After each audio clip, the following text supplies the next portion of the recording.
GURPS Módulo Básico Campanhas. Regras do GURPS 4ª edição. Episódio 194, capítulo 20. Adversários. Uma produção RPG Next.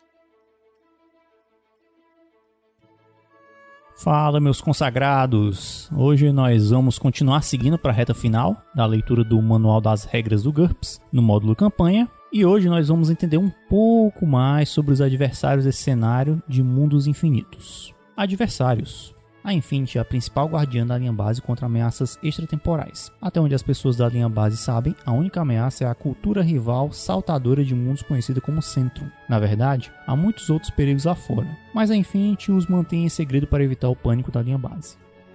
Centrum.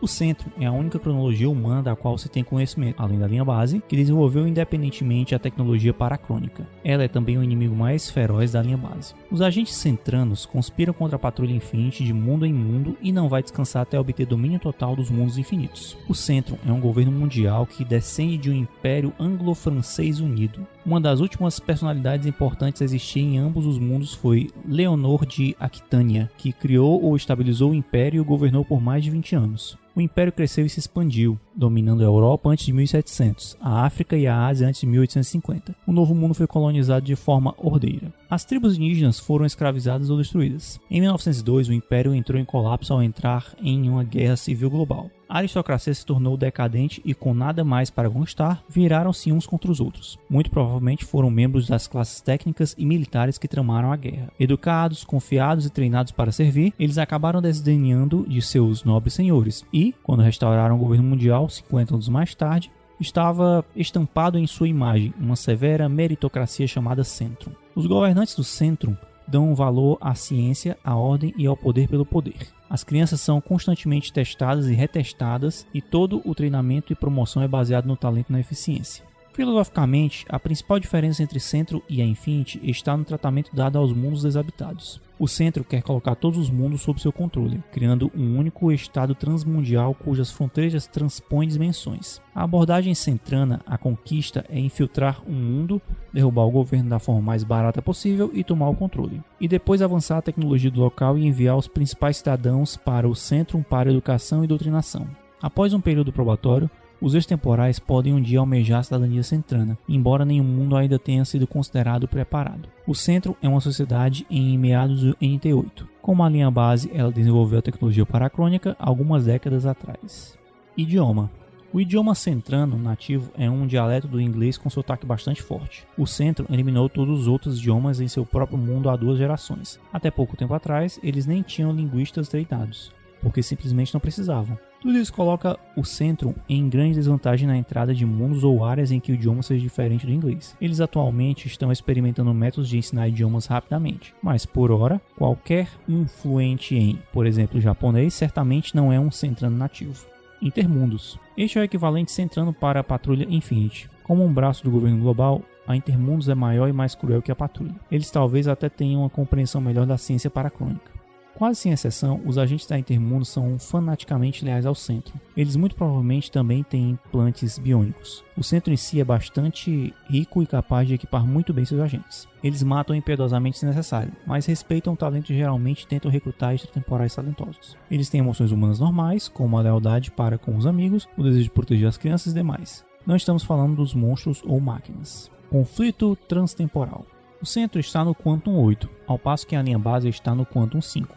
Como é possível saltar um Quantum facilmente e 2 com dificuldade, os territórios do Centro coincidem com os da linha base em Q6, que a linha base é capaz de atingir mais facilmente, e Q7, onde o Centro tem vantagem.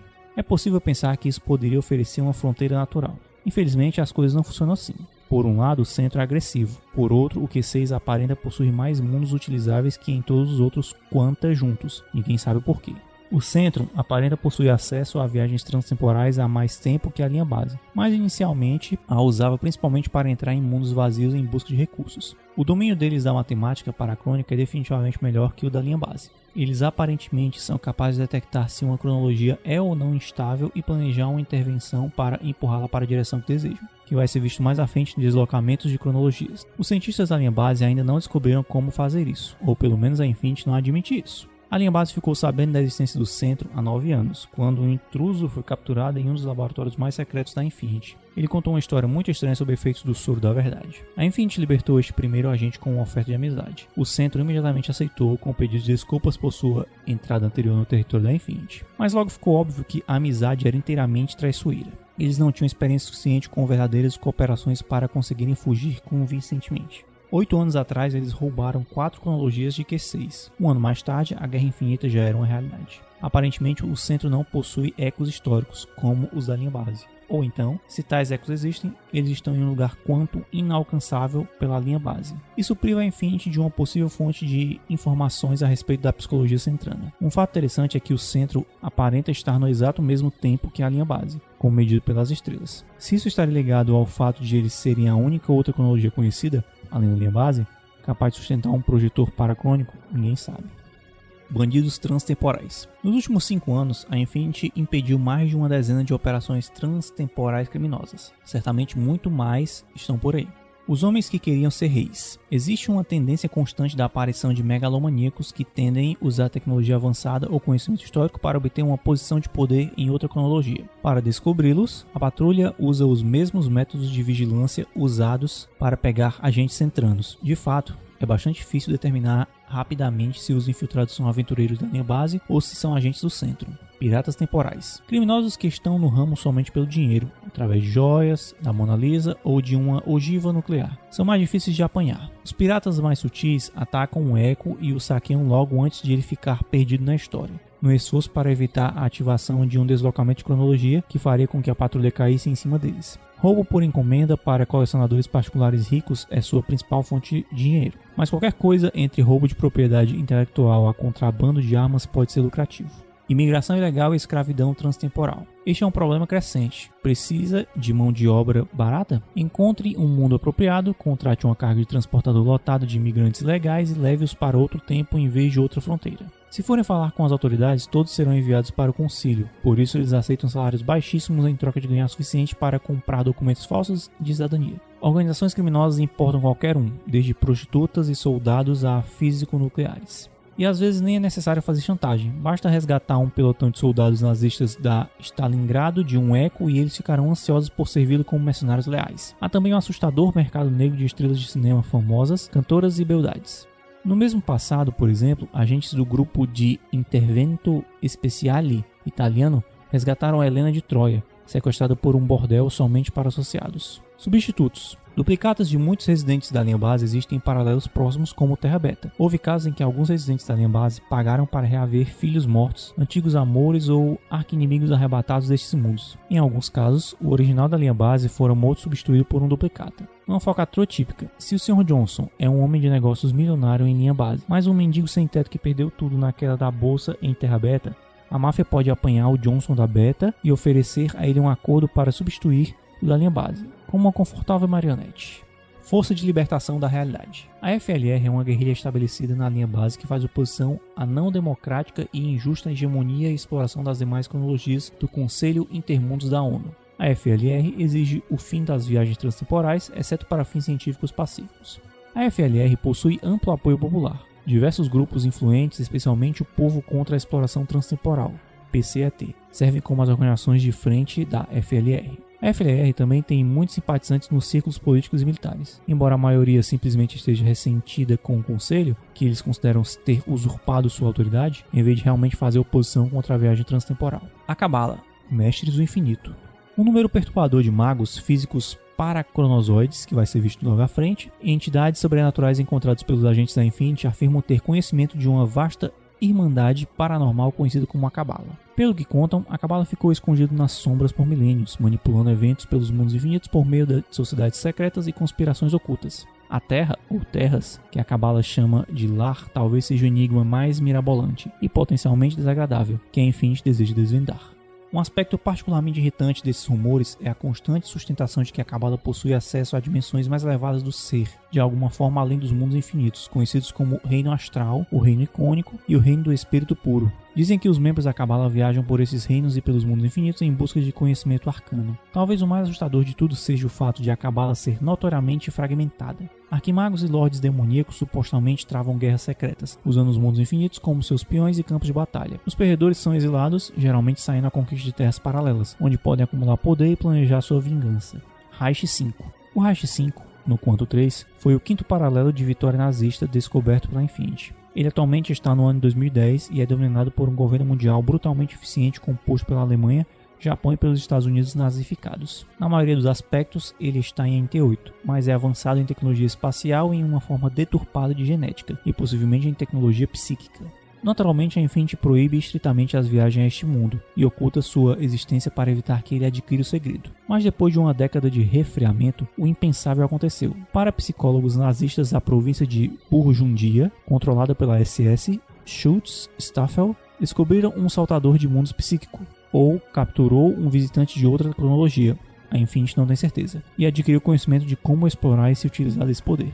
Quando a Infinity soube do ocorrido, os nazistas já tinham mais de 20 saltadores de mundos, de poder e constância altamente variáveis. Muitos precisavam tomar perigosos coquetéis de drogas para poderem desencadear seus poderes, e estavam criando mais por meio de reprodução seletiva, clonagem de protótipos e tecnologia de biopsiquismo. Ainda pior, trabalhando de comum acordo e usando elos psicobernéticos experimentais, parecia que alguns destes saltadores de mundos eram capazes de transportar cargas até 4 ou 5 vezes seu próprio peso, suficiente para mover pelotões de tropas e até mesmo pequenos veículos blindados. Reich 5 logo iniciou sua primeira invasão transtemporal, uma infiltração em Nostradamus, um mundo pós-apocalíptico em que as profecias se tornavam realidade. Os locais até previram a vinda dos invasores, e muito bem, na verdade, a profecia até reforçou a ideia de destino dos conquistadores, e as coisas ficaram ainda piores. Nostradamus mostrou que ficava numa junção de uma estrada dimensional, a qual os saltadores de mundos nazistas foram capazes de detectar e explorar. Esta estrada, que os nazistas chamaram de Chronobahn, parece atravessar pelo menos uns 6 mundos conforme oscila entre as realidades, e os nazistas já começaram a explorá-la. Eles ainda só conseguem transportar pequenas cargas e com algum risco, mas podem estar aprendendo mais. Reich 5 está muito atrás do centro e da linha base na teoria paracrônica, uma fragilidade que se soma ao fato de que todos os seus pesquisadores são excêntricos místicos arianos, que parecem estar decididos a manter segredos dos materialistas de Berlim. Assim, a Infinity ainda não preparou planos de contingência. Por exemplo, transportar ogivas nucleares a conhecidas bases militares e centros governamentais do Reich 5. E por ora concentrar seus esforços em desestabilizar o regime. De qualquer forma, a SS transdimensional já está espalhada por bases em um número desconhecido de mundos. A Infinity começa a perceber de maneira lenta que Reich 5 tem potencial para dominar todo o Quantum 3, e talvez se mover a partir dali, especialmente se encontrar aliados. Então, nós vamos encerrar por aqui. E se você que nos acompanha e gosta dessa leitura de manuais ou de outros projetos do RPG Next, considere nos apadrinhar através do www.padrim.com.br/rpgnext ou através do picpay.me/rpgnext. Ah, mais uma coisa. Se você está ouvindo isso na data de lançamento do podcast, é provável que ainda esteja rolando o finalzinho do financiamento coletivo do Kickstarter do livro Combate Épico em Masmorras, que é do Douglas H. Cole. E aí eu quero te convidar a considerar apoiar também esse financiamento, pois além de ser um valor simbólico para o material de GURPS traduzido, para nós ele ajuda a comunidade a crescer e mostra ao Steve Jackson, né, que os brasileiros também querem consumir material de GURPS. Além disso, se você perdeu no dia 8 de julho, agora nosso querido Vinícius e a nossa amada Shelley entrevistaram o Douglas em uma live. Então você pode ir lá no YouTube e conferir como foi essa entrevista, que foi muito bacana. Então, galera, por hoje é só, mas nós nos encontramos na próxima semana aqui no RPG Next. Regras do GURPS, 4ª edição. Músicas por Kevin MacLeod e Scott Buckley. Uma produção RPG Next.